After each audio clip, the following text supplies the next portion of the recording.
माझी लाडकी बहीण योजनेचा मार्च-एप्रिलचा हप्ता रखडला आहे।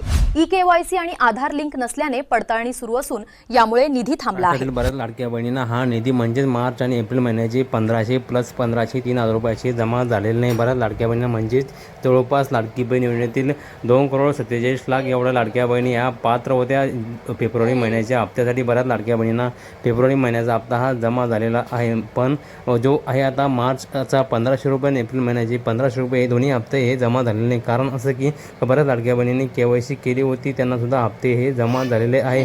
अद्याप या लाडक्या बहिणींच्या 30% लाडक्या बहिणींचे अपात्रतेचं कारण जे आहे सरकारकडून अद्याप स्पष्ट झालेलं नाही आहे। त्यानंतर ते नवीन व्हिडिओच्या अफवांवर बळी पडू नका, कारण की कोणतंही कारण नसताना हे हप्ते आलेले नाही, कारण की कोणतंही कारण जे आहे सरकारकडून स्पष्ट झालेलं नाही। जेव्हा पण स्पष्ट होईल, स्पष्टीकरण होईल, JR येईल किंवा अपात्र किंवा त्यांना हप्ते जमा होण्याचं जेव्हा पण आदेश येईल, त्यानंतर आपल्या व्हिडिओच्या चॅनलच्या माध्यमातून तुमच्यापर्यंत माहिती पोहोचण्याचं काम आपल्या चॅनल करत असतं। त्यासाठी मित्रांनो, चॅनल नवीन आला असेल चॅनलला सबस्क्राईब करून ठेवा, जेणेकरून तुम्हाला महत्त्वाची अपडेट जी आहे आपल्या चॅनलच्या माध्यमातून वेळोवेळी मिळत असते। भेटूया मित्रांनो नवीन माहितीसह, नवीन व्हिडिओसह। धन्यवाद। जय हिंद, जय महाराष्ट्र।